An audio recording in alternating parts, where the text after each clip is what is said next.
It started with stolen glances. He always lingered a second longer than necessary when he looked at me. I was 22, female, and I fell for my professor. He wasn't just older. He was married. Had a quiet, elegant wife he never mentioned, and a daughter barely a year older than me who sometimes sat in on lectures like she owned the room. It started with stolen glances. He always lingered a second longer than necessary when he looked at me. I told myself I imagined it. But then came the after-class conversations. Questions about books we both liked. Shared quotes that hung in the air too long. Then coffee. Always casual, always coincidentally at the same cafe. Always just the two of us. One rainy afternoon, he asked me to meet in his office. Something about a research paper. He seemed tense. The air was heavy. He stood by the window, didn't turn when he said, "I dreamed about you last night." My heart stopped. He finally faced me, eyes unsure, voice low.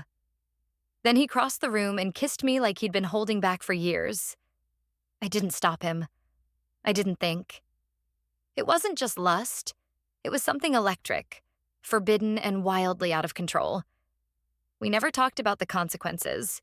Never mentioned his wife, his daughter, the lines we were burning through. But we kept meeting. Office hours.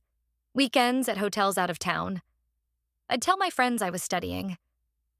And in a way, I was studying the way desire can ruin you quietly. He never promised me anything. I never asked. Maybe I was too scared to. We lived in a bubble of silence and breathless touches, pretending the rest of the world didn't exist. But every time I passed his daughter on campus, something in my chest ached. Did she know? Had she seen the way I looked at him? Would she ever guess the truth about me? The girl wrapped in her father's jacket one night in a hotel 2 towns over?